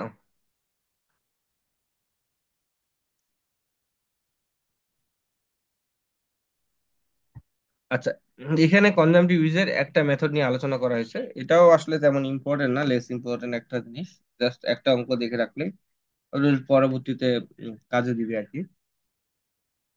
তো এখানে দেখেন কনজামটিভ ইউজের ক্ষেত্রে আমাদের যে আমাদের কনজামটিভ ইউজটা বা ইভাপো ট্রান্সপিরেশনটা আমরা কিভাবে হিসাব করবো, একটা ইম্পেরিক্যাল ফর্মুলা আছে। এই ইম্পেরিক্যাল ফর্মুলার মাধ্যমে আমরা এটা বের করতে পারি। যে ইম্পেরিক্যাল ফর্মুলা হচ্ছে এই যে এইটা, এখানে হচ্ছে আমাদের মূল ফর্মুলা হচ্ছে কে পি ডিভাইডেড বাই 40, সাথে এই লেসটা যুক্ত হয়েছে। এই লেসটা কোথা থেকে আসছে আমি আগে বলি। বেসিক্যালি আমাদের প্রশ্নের মধ্যে টেম্পারেচার দেওয়া হবে হচ্ছে সেলসিয়াসে, কিন্তু আমাদের টেম্পারেচারটা বসাইতে হবে এখানে, প্রশ্নের মধ্যে যেটা বসাইতে হবে সেটা হচ্ছে ফারেনহাইটে বসাইতে হবে। তো টেম্পারেচারের একটা রিলেশনশিপ আমরা জানি যে এরকম, আমাদের স্কেল থেকে স্কেলগুলো C/5, R F+32 divided by কত, 9 ছিল মনে হয় না? জি ভাই, নাই। 9 ছিল, তাই তো? তাহলে এখন আসেন আমরা যদি এফ এর মানটা বের করতে চাই তাহলে কি হবে দেখেন তো। এই নাইনটা উপরে চলে যাবে, বাই ফাইভ নিচে থেকে গেল, আইসে এখানে থাকবে এফ প্লাস 32, আর এফ সমান সমান হবে 9c/5 প্লাস হচ্ছে কত আমাদের, প্লাস প্লাস নাকি মাইনাস? ছিল ভাই এর মাইনাস প্লাস ছিল, 32। এখানে মাইনাস ছিল তাই না? ভুল করছি তো, এখানে মাইনাস ছিল। তাহলে এই পাশে কি হয়ে যাবে আমাদের, প্লাস হয়ে যাবে। তাহলে দেখেন এখন এখানে কি হচ্ছে, 9 কে যদি 5 দ্বারা ভাগ করি তাহলে কি 1.8c, প্লাস এখানে হচ্ছে 32। তার মানে এই এই যে অংশটুকু আসছে ওটা হচ্ছে ওই যে আমাদের কনভার্ট করার যে প্রসেসটা ছিল আমাদের, সেলসিয়াস থেকে ফারেনহাইট, ফারেনহাইট থেকে র্যাঙ্কিং, এই যে আমাদের কেলভিন, এই বিভিন্ন স্কেলে কনভার্ট করার যে জিনিসটা আমরা এসএসসি তে পড়ে আসছিলাম, সেই জিনিসটাকে এখানে জাস্ট যেহেতু আমাদের এই ফর্মুলাটা কনজামটিভ যে ইম্পেরিক্যাল ফর্মুলা আছে, এখানে এটা হচ্ছে ফারেনহাইটে বসাইতে হবে, এটা ফারেনহাইটে কনভার্ট করে নেওয়া। তারপর এখন দেখেন এখানে যে কাজটা করছে, এখানে এই অংশটুকুকে এরা এফ ধরে নিয়েছে, যেহেতু বড় পার্ট এখানে এফ ধরে নিয়েছে, তাহলে সি ইউ সমান সমান হচ্ছে কে ইন্টু এফ, এভাবে বলতে পারেন আর কি। হ্যাঁ, আর যদি ইঞ্চিতে হয় তাহলে এখানে আসলে 40-এর, ইঞ্চিতে হলে তো তাপমাত্রা তো সরাসরি বসাবেন, ইঞ্চিতে যখন হবে তাহলে এফপিএস পদ্ধতি, তখন ফারেনহাইটে ডাইরেক্ট ফারেনহাইটে প্রশ্ন প্রশ্ন মার্ক ইয়া দেওয়া থাকবে। মানে তাপমাত্রা যদি ফারেনহাইটে দেওয়া থাকে তার মানে বুঝবেন যে এটা কি হিসেবে হিসাব করতে হবে, আমাদের ইঞ্চিতে হিসাব করতে হবে, তখন নিচে একটা চলে আসবে। আর তখন তার কনভার্ট করার দরকার নেই, সেলসিয়াসটা সেলসিয়াস আছে ফারেনহাইট করা, এরকম কনভার্ট করার দরকার নেই, তখন ডাইরেক্ট এখানে এই যে এই ফর্মুলায় বসাই দিলে আমাদের মূলত চলে আসবে। তো তাপমাত্রাটা হচ্ছে কি আমাদের ফারেনহাইটে দেওয়া থাকবে, তখন আমাদের এই ফর্মুলাটা, নিচের যে ফর্মুলাটা দেওয়া আছে এই ফর্মুলাটা ব্যবহার করবো আর কি। আহ, এই হচ্ছে কনজামটিভ। আর একটা প্যান ইভাপোরেশন মেথডের ইয়াটা তুলে নাই ওই আর কি, ওটা একটা ছোট একটা অঙ্ক ছিল। আচ্ছা যাক, ওটা পরে দেখা যাবে এক সময়। তো এখানে দেখেন একটা স্থানের আমাদের বিভিন্ন মাসের এখানে হচ্ছে আপনার টেম্পারেচার দেওয়া আছে, করসপন্ডিংলি আমাদের হচ্ছে কত পার্সেন্ট ডে টাইম লাইট ছিল। মানে এখানে জিনিসগুলো, কিছু জিনিস মানে বলা হইলো না, বলি আগে। তাহলে সিটা হচ্ছে কি আমাদের কনজামটিভ ইউজ, আর কে হচ্ছে গ্রোথ ফ্যাক্টর বা consumptive use coefficient for the growing season. এটা আমাদের ডিটারমাইন বাই দ্য এক্সপেরিমেন্টের মাধ্যমে এটা বের করা হয়েছে। তারপর টাইমটা হচ্ছে মান্থলি টেম্পারেচার কত সেটাকে বোঝাচ্ছে। কি হচ্ছে monthly percent of annual day light hours, অর্থাৎ ওই ইভাপোট্রান্সপিরেশন যেহেতু হতে হবে তাহলে তো সূর্যের আলো থাকা জরুরি।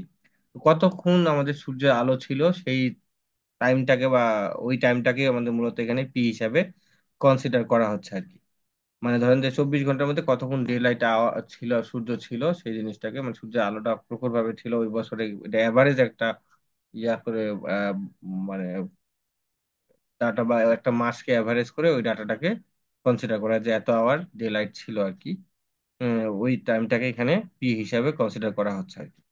তো এখন বলছি এখানে determine the evapotranspiration and consumptive irrigation requirement of wheat crop, also determine the field irrigation requirement if the application efficiency 80%। Application efficiency দেওয়া আছে, আমাকে এখানে কি বের করতে বলছে, ফিল্ড ইরিগেশন রিকোয়ারমেন্টটা বের করতে বলছে। কনজামটিভ ইউজটা এখানে বের করতে বলছে, ম্যাক ইউজ দা, এটা কি বলছে, ব্ল্যান্সি কিডাল ইকুয়েশন, এই যে এখানে যে ইকুয়েশনটা দেওয়া আছে ওটা আর কি, ক্রপ ফ্যাক্টরের মানও এখানে দেওয়া আছে। ক্রপ ফ্যাক্টর মানে ওই যে কি এর ভ্যালুটা এখানে দেওয়া আছে আর কি। তো আমাদের এখানে আমরা নিচে একটু যাই, নিচে দেখি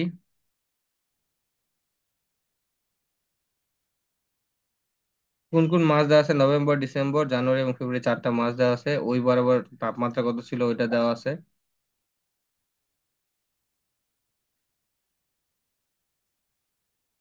তারপর আমাদের কি দেওয়া আছে, ওই মাসে মানে ডে লাইটটা কত আওয়ার ছিল সেটা এখানে দেওয়া আছে। আর আমাদের এখানে দেওয়া আছে ইউজ রেইনফল, অর্থাৎ রেইনফল কতটুকু হয়েছে সেই রেইনফলটা আমাদের এখানে, ইউজফুল রেইনফল কতটুকু হয়েছে সেটা আমাদের এখানে প্রশ্নের মধ্যে দেওয়া আছে আর কি।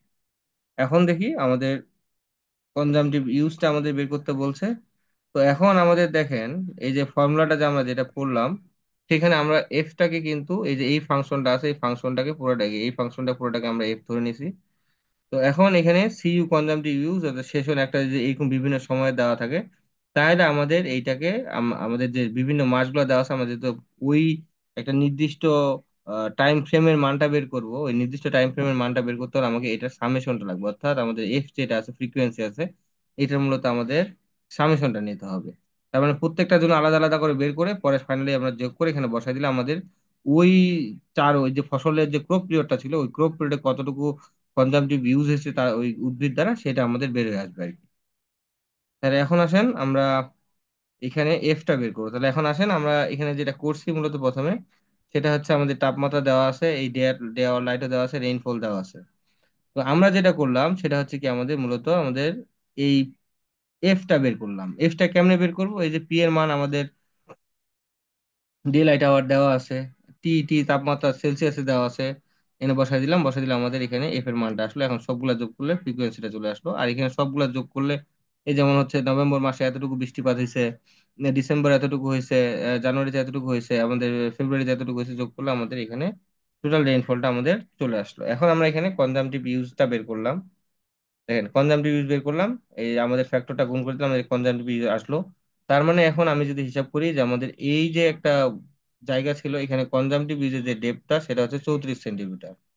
আচ্ছা, এখন এই 34 সেন্টিমিটার মধ্যে 8.38 সেন্টিমিটার বৃষ্টিপাত হয়েছে।